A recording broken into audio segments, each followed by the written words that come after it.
Good morning, brothers, sisters and friends. காலை வணக்கம் சகோதர சகோதரிகளே மற்றும் நண்பர்களே. Okay, so let's appreciate the singing team. So they did excellent job in singing. பாடல் குழுவினரை நாம் பாராட்டலாம், அவர்கள் அற்புதமாக பாடல் பாடினார்கள். And the campus did the welcome, very creative. Appreciate them. கல்லூரி மாணவர்கள் அற்புதமான ஒரு வரவேற்பு கொடுத்தார்கள், நாம் அவர்களை பாராட்டலாம். Amen. Raja also trying to translate first time, and let's appreciate Raja as well. நானும் முதல் முறையாக மொழிபெயர்ப்பு செய்கிறேன், ஆகையால் என்னையும் பாராட்டுங்கள். Okay, amen. So it's such a great joy even seeing the, I don't know how many of you noticed the students, they were trying to make a cross. Actually, that's a focus. Want to stand in a way that it resemble cross. So that's how they planned. எத்தனை பேர் நீங்கள் கவனித்தீர்கள் என்று தெரியவில்லை, அவர்கள் வரவேற்பு செய்யும் பொழுது அந்த கல்லூரி மாணவர்கள் நின்ற விதமானது அது சிலுவை போன்று காட்சியளிக்கக்கூடியதாக இருந்தது. அவர்களுடைய நோக்கமே வந்துட்டு சிலுவையை முன்னிலைப்படுத்தக்கூடியதாக இருந்தது. Amen. So great, happy to see them getting involved and serving. God bless them. Amen. Let's get into our message. அவர்களை நாம் பாராட்டலாம், நம்ம செய்திக்குள்ளாக இப்பொழுது கடந்து செல்வோம். And last week, of course, God blessed Velu and Sivagami auntie to come into Christ, and really want to appreciate and welcome them. கடந்த வாரம் தேவன் அற்புதமாக வேலு சகோதரர் மற்றும் சிவகாமி ஆண்டி அவர்கள் இருவரும் தேவனுக்குள்ளாக ஞானஸ்நானம் பெற்று ரட்சிக்கப்பட்டார்கள். தேவன் அற்புதமான ஒரு காரியத்தை செய்தார். Also we have sister Nirmala Mary got baptized last week, so happy to see them accepting Jesus as their Lord and Savior. அதற்கு ஒரு வாரத்துக்கு முன்பதாக நிர்மலா மேரி சகோதரி அவர்களும் இயேசு கிறிஸ்துவை ஏற்றுக்கொண்டு சீஷராக மாறினார்கள். அவர்களை நாம் பாராட்டலாம். Amen. So meet them in the fellowship, encourage them. Okay, Ramesh is trying to display. Okay, this is Sivagami auntie. Okay. Okay. Other two are here. Where is sister Nirmala Mary and brother Velu? Yes, they are there. Come on. Please be seated. Wonderful. So we missed it last Sunday, and it was a wonderful celebration. I heard, people, were sharing, and it was so joyful moment. So, I was like really praising God for, saving souls in the kingdom. கடந்த வாரம் நாங்கள் இங்கே இல்லை, ஆனால் மற்றவர்கள் பகிர்ந்து கொண்டார்கள். அது உற்சாகமான நேரமாக இருந்தது. இயேசு கிறிஸ்துவை ஏற்றுக்கொண்டு ரட்சிக்கப்படும் பொழுது அந்த ஒரு காரியங்கள் மன மகிழ்ச்சியான ஒரு தருணமாக இருந்தது. Amen. Today I'm going to talk about the initial part of it I was sharing with our campus last week. நான் கடந்த வாரத்தில் கல்லூரி மாணவர்களோடு சில வேத வசனங்களை பகிர்ந்து கொண்டிருந்தேன். அதை பற்றி தான் இப்பொழுது நான் கூற போகிறேன். And something that I was learning, and how I need to connect with God more and more. நான் என்னுடைய வேதாம படிப்பில் நான் கற்றுக்கொண்ட காரியங்கள், நான் தேவனோடு எப்படி நல்ல ஒரு உறவை ஏற்படுத்த வேண்டும் என்று நான் கற்றுக்கொண்ட காரியங்களை உங்களோடு பகிர்ந்து கொள்ள போகிறேன். And we have a brother Veera from Nagarkoil, so let's welcome him and meet him in the fellowship. He is brother Veera. நம்மளுடன் Nagercoil சபையிலிருந்து வீரா சகோதரர் வந்திருக்கிறார். அவரோடு நாம் அந்யோன்யத்தில் பங்கு பெறுவோம், அவரையும் வரவேற்கலாம். Amen. So let's get into our slide, please.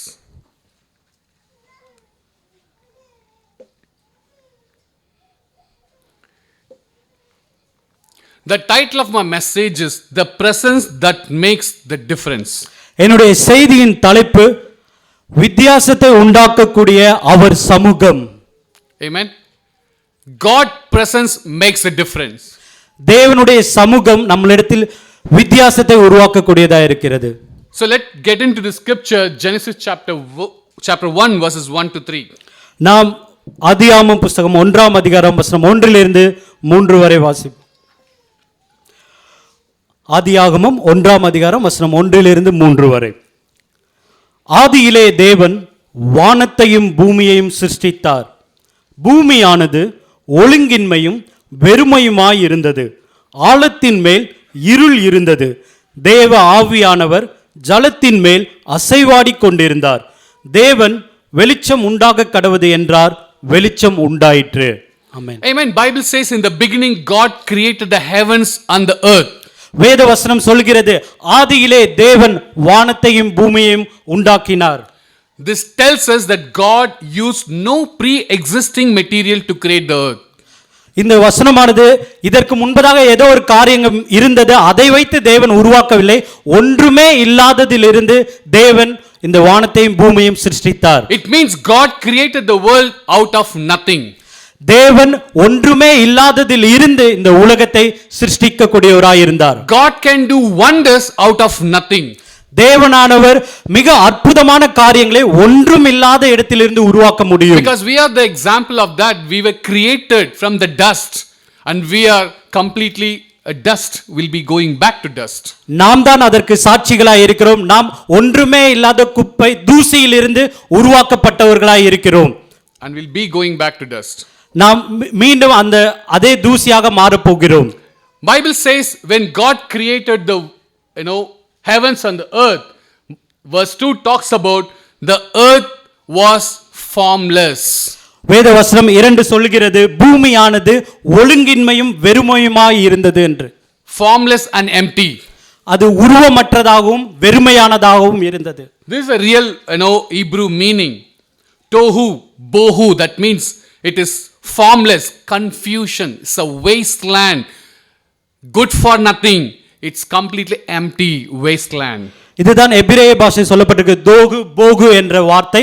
அதன் அர்த்தம் என்னவென்றால் அது உருவமற்றதாகவும் குழப்பமானதாகவும் வீணானதாகவும் ஒன்றுமே இல்லாததாகவும் இருக்கக்கூடியதா இருந்தது. That's how our life were in the world before coming into Christ. இதே போன்றுதான் நம்முடைய வாழ்க்கையானது இயேசு கிறிஸ்துவுக்குள்ளாக வருவதற்கு முன்பதாக வெறுமையானதாக ஒன்றுமில்லாததாக வீணான வாழ்க்கையாக இருந்தது. Bible says in the beginning God, the Elohim, the God, supreme God, the God ruler of the entire universe, judge, great, mighty, awesome God. வசனம் இப்படியாக சொல்கிறது, ஆதியிலே தேவன் என்று சொல்லும் பொழுது எலோகிம் என்ற வார்த்தை குறிப்பிடப்படுகிறது. எலோகிம் என்பதற்கு தெய்வீகமானவர், சிறந்தவர், நீதிபதி, ஆளுகை செய்பவர், ஆட்சி செய்பவர், எல்லாவற்றிற்கும் மேலான தேவன் என்று குறிப்பிடப்படுகிறது. And Bible says the Spirit of God was hovering over the face of the waters. வசனம் சொல்கிறது, தேவ ஆவியானவர் ஜலத்தின் மேல் அசைவாடி கொண்டிருந்தார். When God began to transform the earth into something beautiful and well matched his great plan, he started with the work of the Spirit of God.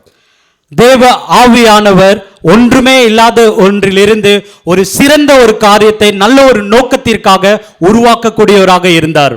The Holy Spirit begins every work of creation or recreation. பரிசுத்த ஆவியானவர், தேவ ஆவியானவர் ஒவ்வொரு படைப்புகளிலும் புதிதாக உருவாக்குவதிலும் அவர் ஈடுபட்டு கொண்டிருந்தார். That's what happens to us when we decide to follow Jesus, when we became disciple, when we got baptized. Holy Spirit, the indwelling Spirit, we received as a gift, recreated us. We were born again to live a righteous true life in Christ. இப்படியாக தான் நம்முடைய வாழ்க்கையும் கூட இயேசு கிறிஸ்துவை இரட்சகராக ஏற்றுக்கொண்டு ஞானஸ்தானம் பெறும் பொழுது பரிசுத்த ஆவி நமக்கு கிருபையாக கொடுக்கப்பட்டது. அதன் மூலமாக நம்முடைய வாழ்க்கை புதிதாக ஒரு சிறந்த ஒரு வாழ்க்கையாக மாறக்கூடியதாக இருந்தது. Bible says the Spirit of God was moving around over the face of the earth, waters. He was hovering around. வசனம் இப்படியாக சொல்கிறது, தேவ ஆவியானவர் ஜலத்தின் மேல் அசைவாடி கொண்டு அதில் அமர்ந்திருந்தார் என்று சொல்லப்பட்டிருக்கிறது. It is like this, eagle's movement in stirring its young in flight. That's how it denotes according to the scripture. இந்த வசனம் எதை குறிக்கக்கூடியதாக இருந்தது என்றால், கழுகு எப்படி தன் சட்டைகளை விரித்து அது அடைக்காக்குமோ அதே போன்று தேவனான பரிசுத்த ஆவியானவர் இருந்தார் என்று சொல்லப்படுகிறது. And எப்படி ஒரு கழுகு தன்னுடைய குஞ்சை முதலாக பறக்கிறதுக்கு அது எப்படி உருவாக்குமோ, லிட்டரலா இந்த வசனத்துடைய பின்னாடி இருக்கிற meaning that's how God prepared. அந்த மாதிரி God prepare பண்ணக்கூடியவராக இருந்தார். Amen. The other word is called brooding. This is how eagle trying to lift his young one, the first one to flight, that means பறக்கிறதுக்கு தயார் பண்றது மாதிரி. And it's called brooding. When the Spirit of God was moving or hovering, means other meaning for that is brooding. இங்கு பரிசுத்த ஆவியானவர் இந்த கழுகு எப்படி அந்த அடை காக்கக்கூடியதாக இருக்கிறதோ, அந்த கூட்டின் மீது அமர்ந்து எப்படி அடை காக்கிறதோ, அதே போன்று பரிசுத்த ஆவியானவரும் பாதுகாக்கக்கூடியவரா, அதன் மீது அமர்ந்து அடைக்கலம் கொடுக்கக்கூடியவராய் இருக்கிறார். Amen. If you see the script, the picture, you will understand this. அந்த தாய் பறவை, அது இந்த படத்தை பார்க்கும்போது நம்மால் புரிந்து கொள்ள முடியும். அந்த தாய் பறவை எப்படி அந்த கூட்டின் மீது அமர்ந்திருக்கிறதோ, அதே போன்றுதான் தேவனானவர் அமர்ந்திருக்கிறார். God's spirit is present even in chaos. தேவனுடைய சமூகமானது நம்முடைய எல்லா விதமான குழப்பமான சூழ்நிலைகளிலும் அவர் இருக்கிறார். Ready to bring life, ready to form, ready to add purpose and meaning. அவர் நம்முடைய வாழ்க்கையை உருவாக்கக்கூடியவராய், நமக்கு உருவம் கொடுக்கக்கூடியவராய், நம்மை புதுப்பிக்கக்கூடியவராய் இருக்கிறார். The first step from chaos to order is to bring light. முதலாவது படி என்னவென்றால் நம்முடைய குழப்பத்திலிருந்து நம்மை வெளிச்சத்திற்கு கொண்டு வரக்கூடியவராய் இருக்கிறார். That's how God brought life into our life. We were in dark. Our life wasn't completely in dark. Jesus came as a light. He transformed us. இப்படியாக தான் நம்முடைய வாழ்க்கை முழுமையாக இருள் நிறைந்ததாக இருந்தது. ஆனால் இயேசு கிறிஸ்துவானவர் நமக்குள்ளாக வந்து அந்த வெளிச்சத்தை நமக்குள்ளாக கொடுக்கக்கூடியவராய் இருந்தார். Because the presence of God is not just comforting. It is about transformation. அந்த தேவனுடைய சமூகமானது நமக்கு வெறும் நம்மை தேற்றுவது மாத்திரம் அல்லாமல் நம்முடைய வாழ்க்கையிலே ஒரு பெரிய மாற்றத்தை உண்டு பண்ணக்கூடியதா இருக்கிறது. Because it changes our hearts, minds and lives from the inside out. அந்த பரிசுத்த ஆவியானவர் நம்முடைய இருதயத்தை, நம்முடைய மனதை, நமக்குள்ளான காரியத்தை மாற்றி புதுப்பிக்க கூடியதா இருக்கிறது. Because the presence of God has a transformative effect in our lives. அந்த தேவனுடைய சமூகமானது நமக்குள்ளாக ஒரு புதிய மாற்றத்தை உருவாக்குகிற நோக்கமாய் இருக்கிறது. It's try to bring clarity, order, direction in ways nothing else can. இன்றைக்கு தேவனுடைய சமூகமானது நம்முடைய வாழ்க்கையில் ஒரு தெளிவை, ஒரு புதிய பாதையை உருவாக்க காமிக்கக்கூடியதா இருக்கிறது. வேறு ஒருவராலும் நம்முடைய வாழ்க்கையில் ஏற்படுத்த முடியாத மாற்றத்தை அவர் உண்டாக்கக்கூடியவராய் இருக்கிறார். First one, the presence of God brings clarity and peace. முதலாவது காரியம், அவருடைய சமூகம் நமக்கு தெளிவையும் சமாதானத்தையும் உண்டாக்குகிறது. Let's read 1 Corinthians chapter 14 verse 33. நாம் 1 கொரிந்தியர் 14ஆம் அதிகாரம் வசனம் 33 வாசிக்கலாம். தேவன் கலகத்திற்கு தேவனாயிராமல் சமாதானத்திற்கு தேவனாயிருக்கிறார். பரிசுத்தவான்களுடைய சபைகள் எல்லாவற்றிலும் அப்படியே இருக்கிறது. Amen. The scripture is very clear, for God is not a God of confusion. He is a God of peace. He will bring everything in order. இங்கு வசனம் தெளிவாக சொல்கிறது, தேவன் கலகத்திற்கு தேவனாயிராமல் சமாதானத்திற்கு தேவனாயிருக்கிறார், பரிசுத்தவான்கள் எல்லாரையும் ஒன்றிணைக்கிறார் என்று சொல்கிறது. If at all we have a confusion, disorder, it is because of the dust, not because of the light, not because of God. இன்றைக்கு நம்முடைய வாழ்க்கையில் குழப்பங்களும் ஒழுங்கின்மையும் இருக்கும் பொழுது அது பாவமான காரியமா, இருள் நிறைந்த காரியமா இருக்கிறது. அது தேவனால் கிடையாது. If at all we have confusion, if at all we have disorder, it is because of the dust. தூசி. நமக்கு ஒருவேளை குழப்பம் இருக்கு, பிரச்சனை இருக்கு அப்படின்னா அது எதனால அப்படின்னா தூசியால தான் இருக்கும். யார் அந்த தூசி? நீங்களும் நானும். என்னுடைய ஃபேமிலியில் ஒரு பெரிய குழப்பம் இருக்குது, பிரச்சனை இருக்குன்னா கண்டிப்பாக அதுக்கு நான் காரணமாக இருப்பேனா?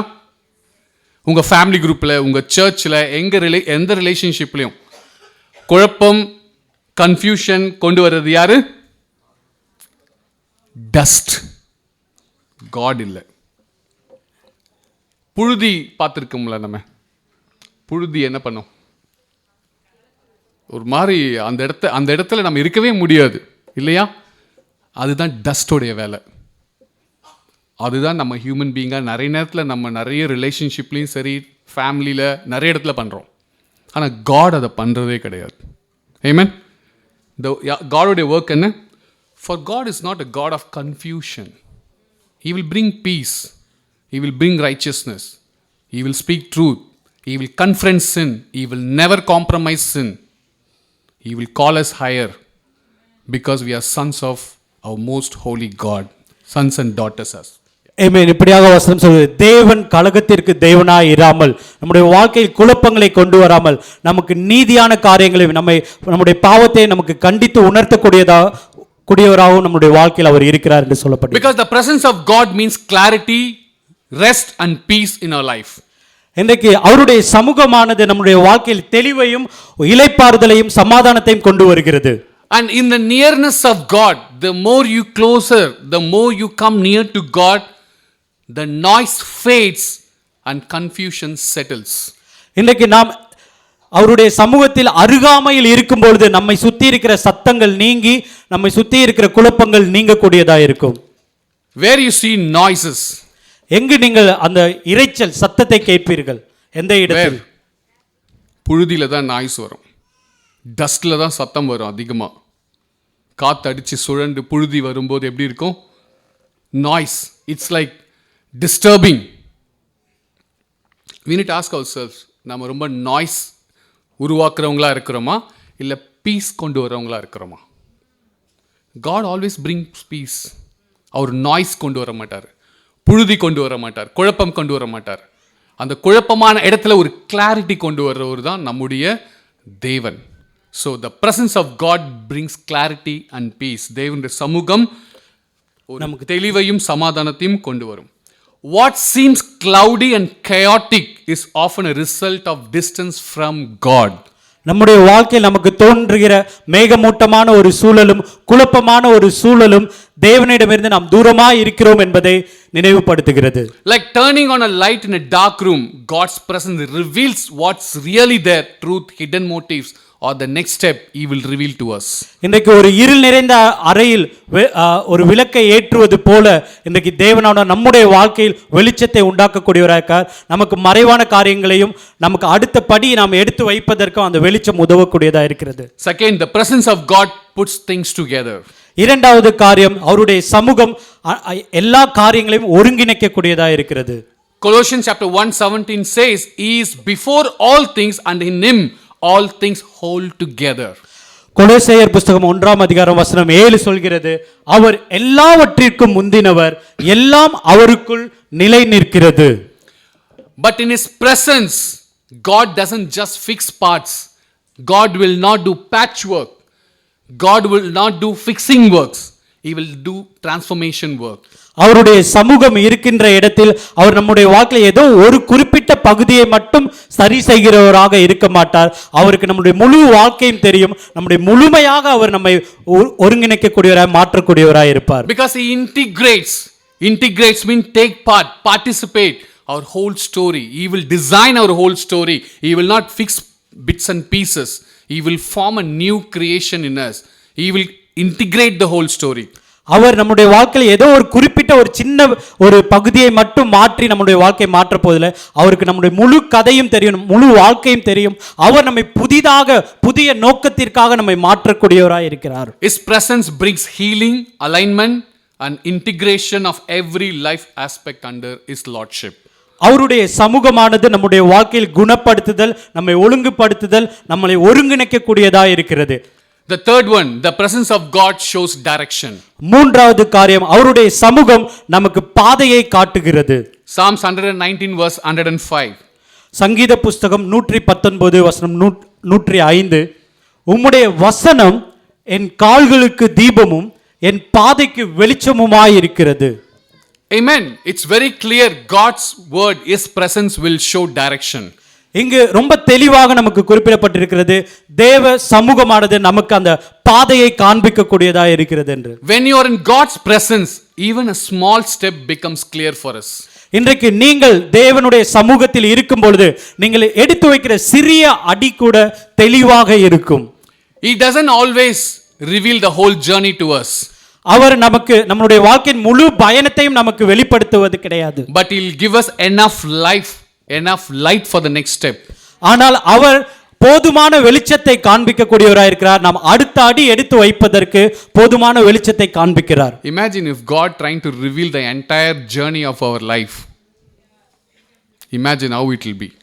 யோசித்து பாருங்கள், நம்முடைய முழு வாழ்க்கையின் பயணத்தை அவர் நமக்கு வெளிப்படுத்தினார் என்றால் எப்படி இருக்கும்? I will never live that life.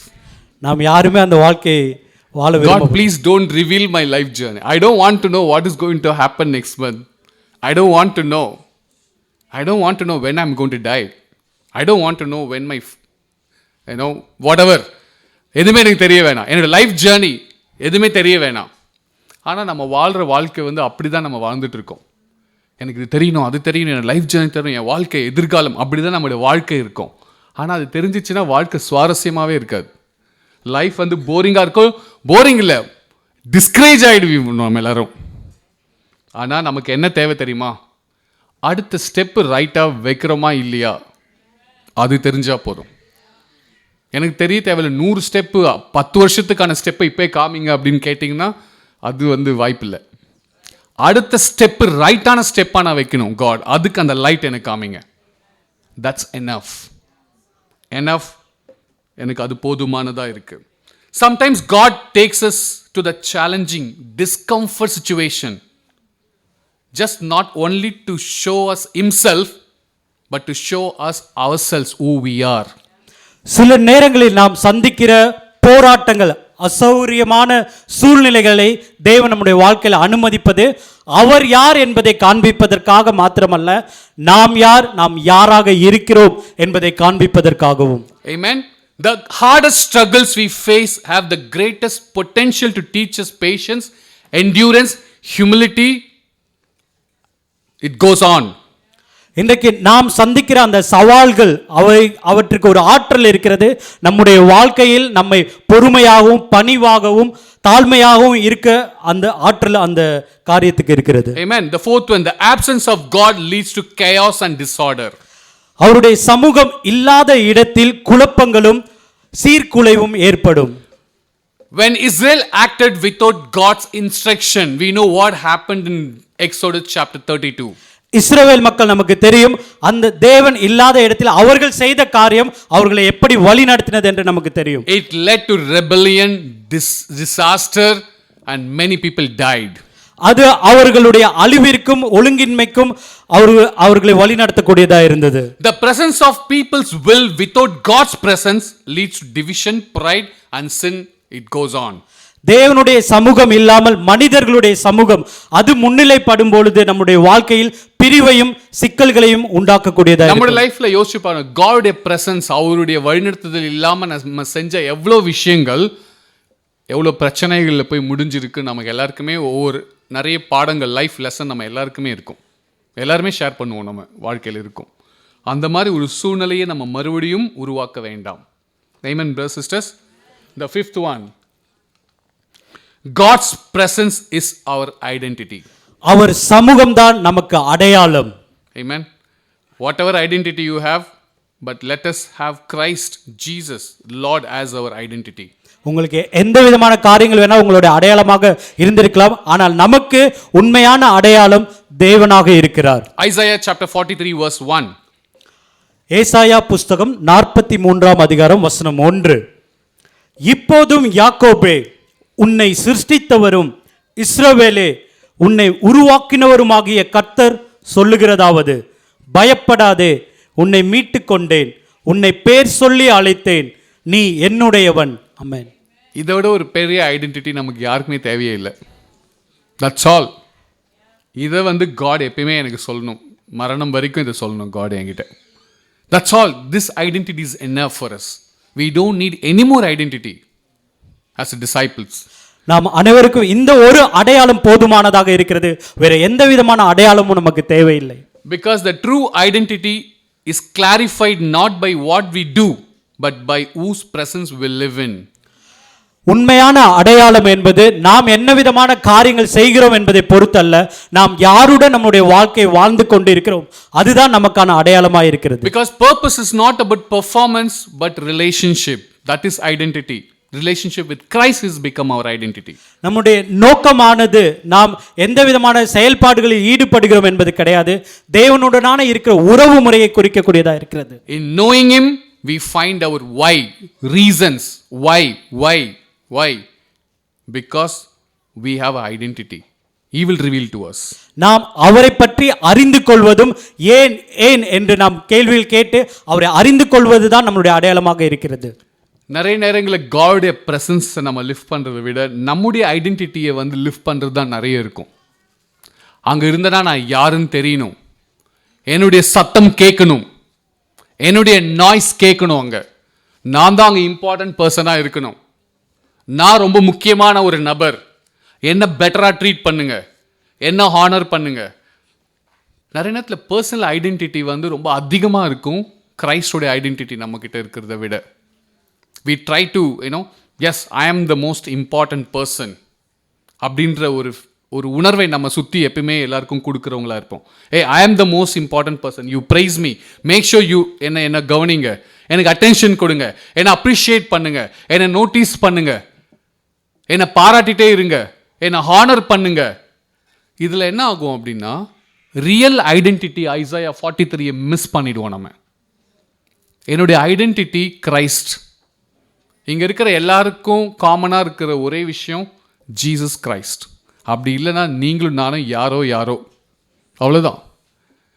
அந்த ஐடென்டிட்டி போதும் நம்ம லைஃப் லாங் ஹெவன் போகிறதுக்கு. வேறு எந்த ஐடென்டிட்டியுமே நமக்கு தேவையில்லை. I think we need to overcome. It's about not about knowing so much. எனக்கு எவ்வளோ தெரியும், நாலேஜ் இருக்குது, ஐ நோ ஸோ மச். அது நம்ம ஐடென்டிட்டி இல்லை. Are we really known by God? தேவனால் அறியப்பட்டிருக்கிறோமா? அதுதான் identity. Amen. Knowledge can be develop. நிறைய வழி இருக்குது நாலேஜ் டெவலப் பண்ணுறதுக்கு. எனக்கு இது தெரியும், அது தெரியும், எல்லாமே ஐ நோ எவ்ரி திங் அப்படின்னு சொல்கிறதுக்கு நிறைய இருக்குது. பட் காட் நம்மளை தெரிஞ்சுக்கணும்னு சொல்கிறது தான் ரொம்ப important. We should be known by God. Can God சொல்லுவாரா இந்த வசனத்தில் சொன்னது மாதிரி, I have redeemed you, I have summoned you by name, you are mine, you belong to me, you are my, I am your identity, I am in you, you are in me. அந்த ஒரு வார்த்தை சொல்றதா நம்முடைய true ஐடென்டிட்டியா இருக்கணும் brothers sisters. இந்த வசனத்தில் சொல்லப்பட்டது போல, உன்னை மீட்டு கொண்டேன், உன்னை பெயர் சொல்லி அழைத்தேன், நீ என்னுடையவன். இப்பேற்பட்ட ஒரு அடையாளத்தை இயேசு கிறிஸ்து நம்மிடம் கூறுவாரா என்பதை நாம் யோசித்து பார்ப்போம். Amen. One of my favorite scripture in the Old Testament in Exodus. பழைய ஏற்பாட்டிலே யாத்ராகம புஸ்தகத்தில் எனக்கு பிடித்தமான ஒரு வசனம் இது. Exodus chapter 33 verses 14 and 16. 14 to 16. யாத்ராகம புஸ்தகம் 33ஆம் அதிகாரம் வசனம் 14 16 வரை நாம் வாசிக்கலாம். யாத்ராகமம் 33 வசனம் 14. அதற்கு அவர், என் சமூகம் உனக்கு முன்பாக செல்லும், நான் உனக்கு இளைப்பாறுதல் தருவேன் என்றார். அப்பொழுது அவன் அவரை நோக்கி, உம்முடைய சமூகம் என்னோட கூட செல்லாமற் போனால் எங்களை இவ்விடத்திலிருந்து கொண்டு போகாதிரும். எனக்கும் உமது ஜனங்களுக்கும் உம்முடைய கண்களிலே கிருபை கிடைத்தது என்பது எதினால் அறியப்படும்? நீர் எங்களோட வருவதினால் அல்லவா? இப்படியே பூமியின் மேலுள்ள ஜனங்கள் எல்லோரிலும் நானும் உம்முடைய ஜனங்களும் விசேஷித்தவர்கள் என்று விளங்கும் என்றான். Amen. Amen. Moses saying, what, God, if you don't personally go with us, don't make us leave this place. இங்கு மோசே சொல்லக்கூடியவராக இருக்கார், நீர் எங்களோடு வராதிருந்தீரானால் நாங்கள் இந்த இடத்திலிருந்து புறப்பட மாட்டோம். How will anyone know that you look favorably on me? How will anyone know that I am a disciple? How will anyone know that I am a Christian? How will anyone know that I follow Jesus? God, your presence will make the difference. Come with me. யார் என்னை அறிந்து கொள்வார்கள்? நான் ஒரு சீஷனாக வாழ்கிறேன் என்று மற்றவர்கள் எப்படி புரிந்து கொள்வார்கள் என்றால், அவருடைய சமூகம் அவரோடு நாம் வாழும் பொழுது, அது பிரதிபலிக்கும் பொழுது மற்றவர்கள் புரிந்து கொள்வார்கள். Moses understood that for your presence among us sets your people and me completely set apart. இங்கு மோசே புரிந்து கொள்ளக்கூடியவராக இருந்தார். தேவ சமூகம்தான் எங்களுக்கு அடையாளமாக இருக்கிறது என்று அவர் தெளிவாக புரிந்து கொண்டிருந்தார். Moses understood their identity wasn't in their size, strength or system, but in God being with them. மோசே புரிந்து கொண்டிருந்தார், அவர்களுடைய அடையாளமானது அவர்கள் எண்ணிக்கையில் எவ்வளவு பெரிதாக இருக்கிறார்கள், அவர்கள் எவ்வளவு பலம் வாய்ந்தவர்களாக இருக்கிறார்கள், எவ்வளவு அமைப்புகள் வைத்திருக்கிறார்கள், அதை பொறுத்து அல்ல, தேவ சமூகம் எங்களோடு இருப்பதுதான் எங்களுடைய அடையாளம் என்று மோசே புரிந்து கொண்டிருந்தார். Many times I had this prayer, many times I had this conversation. God, if you are not coming with me, I am not doing this. If you are not with me, I am not moving to this city. If you are not with me, I am not going to do this. God, lead me. Show me the direction so that I can keep my next step. I remember praying this prayer most often, especially after moving to Nagarkoil. நான் என்னுடைய ஜெப வாழ்க்கையில் அதிகமாக இந்த ஜெபத்தை செய்திருக்கிறேன். நீர் என்னோடு இருந்தீரானால் என்னை நீர் வழி நடத்தும், இல்லை என்றால் நான் இந்த காரியத்தை செய்ய போவது கிடையாது. இந்த இடத்திலிருந்து இன்னொரு இடம் நான் செல்ல வேண்டும் என்றால் உம்முடைய சமூகம், உம்முடைய வழி நடத்துதல், உம்முடைய பாதை எனக்கு காண்பியும், இல்லை என்றால் நான் இங்கிருந்து இன்னொரு இடத்துக்கு நான் இடம் செல்ல மாட்டேன் என்று அநேக நேரங்கள் நான் ஜெபித்திருக்கிறேன். குறிப்பாக நான் நாகர்கோவில் செல்லும் பொழுது இப்படியாக நான் ஜெபம் செய்தேன். Yeah, from there, moving to different city, working with different mission team, raising up leaders, working with them, always have this prayer in my heart. நான் பல இடங்களுக்கு செல்லும் பொழுதும் பல நபர்களை கிறிஸ்துவுக்குள்ளாக வளரும் பொழுதும் நான் இப்படியாக ஜெபம் செய்வேன். உம்முடைய சித்தம், உம்முடைய சமூகம் இருந்ததே ஆனால் இதை வழி நடத்தும், இதை செய்யும் என்று இப்படியாக நான் ஜெபம் செய்வேன். Amen. Even splitting our ministry zones, it took 1 year for me to, I prayed year ago. I prepared my heart for 1 year. நம்மளுடைய இப்பொழுது இந்த குடும்ப சபைகள் இதில் சில மாற்றங்கள் வந்திருக்கிறது. இதற்காக நான் ஒரு வருடத்திற்கு முன்பதாக இருந்தேன் இப்படிப்பட்ட ஜெபம் நான் செய்து கொண்டிருந்தேன். Not just suddenly one night I just got up this morning, let's change everyone. I don't like Srinivasan, let's move him to Gemini. I don't like Johnson, let's move him to Mylapore. We are not playing chess here, right? We wanted to have an effective Christian journey. We want you to learn and grow, feel the presence of God where you can learn from everyone. நான் ஏதோ ஒரு ராத்திரி படுத்து காலையில் எழுந்தவுடன் இவர்களை இங்கிருந்து அந்த குடும்ப சபைக்கு மாற்றிவிடலாம், இவரை அங்கிருந்து வேற ஒரு இடத்துக்கு மாற்றலாம் என்று திடீரென்று எடுத்த முடிவு கிடையாது. இதற்காக யோசித்து ஜெபம் செய்து சரியான ஒரு பாதையை உருவாக்கக்கூடியதாக இருந்தது. இதன் மூலமாக நாம் அனைவரும் சிறந்தவர்களாக சரியான காரியங்களை சிறப்பாக செய்ய வேண்டும் என்ற நோக்கமாக இருக்கிறது. ஸ்டில் யாருக்காவது பேட் ஆட்டிடியூட் ஃபீலிங் இருந்ததுன்னா தனியாக வந்து பேசுங்க. ஓகே, இட்ஸ் ஓகே, ஃபீலிங் இருக்கிறது ஓகே, ஐஎம் நாட், அது பிரச்சனை இல்லை. ரைட்டான நபர்கள்கிட்ட பேசுங்க. So you will get the right answer, right direction. Okay, so God's presence always brings peace, direction, identity and favour. That is the presence of God. தேவனுடைய சமூகம் நம்மோடு இருக்கும் பொழுது அது நமக்கு சமாதானத்தையும், நமக்கான பாதையும், நமக்கான அடையாளத்தையும், நமக்கான தயவையும் காண்பிக்கக்கூடியதாக இருக்கிறது. Presence of human being brings confusion, fear, conflict, fight, disagreement. It goes on. ஆனால் மனிதர்களுடைய சமூகம் முன்னிலைப்படும் பொழுது அந்த இடத்தில் குழப்பங்களும், பயமும், சண்டைகளும், சச்சரவுகளும் உருவாகக்கூடியதாக இருக்கும். In conclusion, I just want to show overall Bible there are how human influence and God's absence brought the result and how God's presence brought the great result. முடிவாக நான் ஒரு சில காரியங்கள் முழு வேதாகமத்திலிருந்து ஒரு சில தொகுப்புகளை உங்களோடு பகிர்ந்து கொள்ள விரும்புகிறேன். மனிதர்கள் முன்னிலைப்படும் பொழுது நடந்த விபரீதங்களும், தேவன் அவருடைய சமூகம் இருக்கும் பொழுது நடந்த சில காரியங்களையும் நாம் இப்பொழுது முழு வேதாகமத்திலிருந்து பார்க்கலாம். We know that we can just even read sometime, meditate how Tower of Babel, it says the prideful unity, human influence in the tower when they started building. No divine purpose. God's presence was missing. What is the result? Confusion and scattering.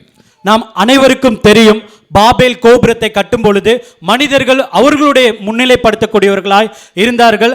அவர்கள் தங்களை மேன்மையாக காண்பிக்க வேண்டும் என்று அந்த கோபுரத்தை கட்ட நினைத்தார்கள். ஆனால் அதன் முடிவு, அதன் விளைவு பார்க்கும் பொழுது குழப்பங்களும், அங்கிருந்து அனைவரும் சிதறடிக்கப்பட்டவர்களுமாய் இருந்தார்கள். Golden calf, influence, human influence, peer pressure, no divine leadership. Result is idolatry and judgment. நாம் தெரியும், அந்த பசும் பொன்னாலான கன்றுக்குட்டியை இஸ்ரவேல் ஜனங்கள் உருவாக்கக்கூடியவர்களாக இருந்தார்கள். மனிதர்கள் அந்த இடத்தில் முன்னிலைப்படுத்தப்படும் பொழுது, அவர்கள் அந்த இடத்தில் தெய்வீகமான ஒரு வழி நடத்துதல் இல்லாமல் இருக்கும் பொழுது, அந்த கடைசியாக அவர்கள் முடிவு, அவர்கள் சிலை வழிபாடு செய்யக்கூடியவர்களாகவும் அதன் மூலமாக தண்டிக்கப்படக்கூடியவர்களுமாய் இருந்தார்கள். 10 spies, fear and doubt, human influence, ignored God's promise, missed the destiny, wandered in the desert for 40 years. அந்த 10 உளவாளிகள் பற்றி நமக்கு தெரியும். கானான் தேசத்தை வேவு பார்க்க சென்றவர்கள், அவர்கள் மனிதர்களுடைய முன்னிலைப்படுத்தும் பொழுது அவர்களுக்குள்ளாக பயமும் சந்தேகங்களும் வரக்கூடியதாக இருந்தது. தேவன் அவர்களுக்கு தருவேன் என்று சொன்ன அந்த வாக்குத்தத்தத்தை மறந்து அவர்கள் அனைவரும் பயத்தின் நிமித்தமாக அழிந்து போகக்கூடியவர்களாக இருந்தார்கள். Saul's impatience, fear of men, disobedient to God, he lost his kingdom and identity. Saul பார்க்கும் பொழுது மனிதர்கள் அந்த போர் நேரத்திலே அநேகர் அவரை சுற்றி நெருக்கும் பொழுது பயத்தின் நிமித்தமாக அவர் தேவ வார்த்தைக்கு கீழ்ப்படியாமல் போனார். அதனால் அவர் ஆண்டு கொண்டிருந்த அந்த ராஜ்யத்தை அவர் இழக்கக்கூடியவராக இருந்தார். Peter's denial, social pressure, distance from Jesus, later he regretted and felt bad about his act. பேதுரு நமக்கு தெரியும், அவர் அந்த மறுதளித்த அந்த தருணத்திலே அவரை சுற்றி இருந்த சமூகமானது அவரை நெருக்கக்கூடியதா இருந்தது. அவர் மறுதளிக்கக்கூடியவராக இருந்தார். அதன் விளைவு அவர் தன்னைத்தானே யோசித்து மனம் கசந்து அழக்கூடியவராக இருந்தார். Pilate and the crowd, the popular opinion dominated. They ignored justice. The result is crucifixion of Jesus. நமக்கு தெரியும், பிலாத்து மற்றும் அங்கு கூடியிருந்த அநேக ஜனங்களுடைய அந்த ஒரு அறிக்கையை கேட்டு அதன் மூலமாக காரியங்கள் செய்யும் பொழுது அதன் விளைவு இயேசு கிறிஸ்து சிலுவையிலே அறையப்படக்கூடியவராக இருந்தார். Maybe I will post it in the WhatsApp group. We don't have time to read all these things, how God's presence brought amazing result. During the Red Sea time, Shadrach, Meshach, Abednego, Joshua crossing the Jordan, Elijah on Mount Carmel, the first church planted during the day of Pentecost, Paul and Silas in the prison, Jesus calming the storm. The list goes on. How the presence of God made huge difference in people's life. இங்கு நாம் பார்க்கும் பொழுது இந்த ஒரு காரியத்தை நான் WhatsApp குழுவில் உங்களுக்கு பகிர்ந்து கொள்கிறேன். ஆனால் இப்பொழுது நாம் பார்க்கலாம், இதில் சொல்லப்பட்டது போல தேவனுடைய சமூகம் அவர் இருக்கும் பொழுது நடந்த காரியங்கள் எப்படியாக அந்த செங்கடல் இரண்டாக பிரியக்கூடியதாக இருந்தது. சாத்ராக், மேஷாக், ஆபேத்நேகோ அந்த அக்கினியிலே அவர்களை போடும் பொழுது அந்த இடத்தில் அவர்கள் எப்படி காப்பாற்றப்பட்டார்கள். எலியா கர்மேல் மலையில் இருக்கும் பொழுது அக்கினியை வானத்திலிருந்து இறக்கி எப்படி அந்த ஒரு இடத்தில் தேவ காரியங்கள் நடக்கக்கூடியதாக இருந்தது. அது மட்டும் இல்லாமல் முதல் நூற்றாண்டு சீஷர்கள் அவர்கள் அந்த பெந்தகோஸ்தே நாளில் நடந்த ஒரு அற்புதமான காரியங்கள் நம்மால் பார்க்க முடியும். அது மட்டும் இல்ல, பவுல், சீலா அவர்கள் சிறைச்சாலையில் இருக்கும் பொழுது தேவனுடைய சமூகம் அவர்களை எப்படி விடுதலை பண்ணக்கூடியதாக இருந்தது. மற்றும் அந்த பெரும் காற்றும் புயலும் வரும் பொழுது இயேசு கிறிஸ்து அந்த படவிலிருந்து அந்த இடத்தில் எப்பேற்பட்ட ஒரு அமைதியை உண்டாக்கக்கூடியவராக இருந்து நம்மால் பார்க்க முடிகிறது. Let's remember this scripture, Psalms 103 verse 14. For he knows how we are formed. He remembers that we are dust. நாம் இந்த வசனத்தை நினைவில் கொள்வோம். நம்முடைய உருவம் இன்னதென்று அவர் அறிவார், நாம் மண்ணென்று நினைவு கூறுகிறார். John 2:24-25 says, but Jesus would not entrust himself to them, for he knew all people. Jesus knew everyone. He did not need any testimony about mankind, for he knew what was in each person. யோவான் 2:24-25. அப்படி இருந்தும் இயேசு எல்லாவற்றையும் அறிந்திருந்தபடியால் அவர்களை நம்பி இணங்கவில்லை. மனுஷருக்குள்ளிருப்பதை அவர் அறிந்திருந்தபடியால் மனுஷரை குறித்து ஒருவரும் அவருக்கு சாட்சி கொடுக்க வேண்டியதா இருக்கவில்லை. Amen. So let us remember, brothers, sisters, God's presence brings peace and clarity, gives direction, brings transformation. It adds value, purpose, meaning to our life. நாம் இப்பொழுது நினைவு கூற வேண்டியது அவருடைய சமூகத்தை நாம் நினைவு கூறலாம். அது நம்முடைய வாழ்க்கையில் தெளிவையும் சரியான பாதையும் சமாதானத்தையும் நம்முடைய வாழ்க்கையில் உண்டு பண்ணக்கூடியதா இருக்கிறது. எது அதிகமான சத்தத்தை ஏற்படுத்தும்?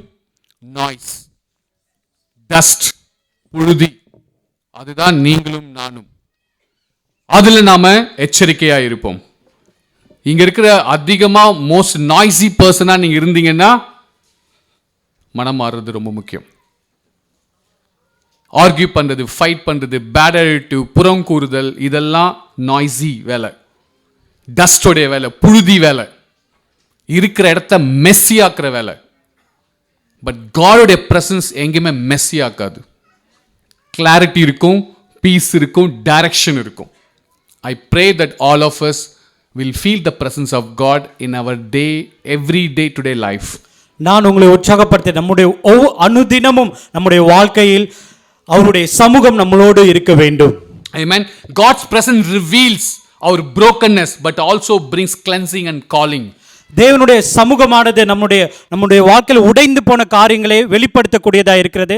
அது மட்டுமல்லாமல் நம்மை சுத்திகரிக்கக்கூடியதாகவும் நமக்கான சிறந்த அழைப்பையும் வைத்திருக்கிறது. Encountering God may humble us but it also redefines us. நாம் தேவனிடமாக நெருங்கி செல்லும் பொழுது அது நம்மை தாழ்மைப்படுத்தக்கூடியதாக இருக்கும், நம்மை யார் என்று வரையறுக்கக்கூடியதாகவும் இருக்கும். God doesn't just visit to bless us, he comes to change us, change our life completely. தேவனானவர் நம்மிடம் வருவது நம்மை ஆசீர்வதிப்பதற்காக மாத்திரமல்ல, நம்முடைய வாழ்க்கையை முற்றிலுமாக மாற்றுவதற்காக அவர் நம்மிடம் வருகிறார். The difference between peaceful, purposeful life and a chaotic life and confused one, it's not about how many people are with you or with me, the majority, the support. It's all about whether God is with you, whether God is with me. That is the most important one. வித்தியாசமான இரண்டு விஷயங்கள். ஒன்று சமாதானமாக இருப்பது, நோக்கம் நிறைந்ததாக இருப்பது. அப்படி இல்லை என்றால் குழப்பமாக இருப்பது, சந்தேகத்தோடு இருப்பது. இது ரெண்டுக்கும் வித்தியாசம் என்னடா, நம்மோடு எவ்வளவு நபர்கள் நம்மை சூழ்ந்து இருக்கிறார்கள் என்பது முக்கியமல்ல, நம்மோடு தேவ சமூகம் இருக்கிறதா என்பதுதான் முக்கியம். Amen. This prayer we should all have when you pray this week in your quiet time. Let's have this prayer. If your presence does not go with us, with me, do not lead me from here. நாம் அனைவரும் இந்த வாரத்திலே நம்முடைய ஜெபத்திலே இப்படியாக நாம் ஜெபம் செய்வோம். உங்களுடைய சமூகம் எங்களோடு வராதிருந்ததே ஆனால் நாங்கள் இங்கிருந்து செல்ல மாட்டோம் என்று நாம் ஜெபிப்போம். தேவனே உங்க சமூகம் என் கூட இல்லைனா இந்த டிசிஷன் நான் எடுக்க மாட்டேன். இந்த ராங்கான, இது ரைட்டா ராங்கான எனக்கு ரிவீல் பண்ணுங்க. With relationship, with family, with anything you do, have this in mind. God, just reveal to me. உங்களுடைய சமூகம் என் கூட இல்லைனா இதை நான் செய்ய மாட்டேன். உங்களுக்கு விரோதமாக இது இருந்ததுன்னா நான் செய்ய மாட்டேன் அப்படின்ற அந்த ஆட்டிடியூடோட நம்ம இந்த வாரம் நம்ம குவைட் டைமில் இருக்கலாம். Let's have this personal reflection questions. We will keep it in the WhatsApp group. So God bless you. Let us all feel the presence of God. Amen. நாம் அனைவரும் தேவனுடைய சமூகத்தை நாம் நினைவு கூறலாம். உங்கள் அனைவருக்கும் நன்றி. தேங்க்யூ.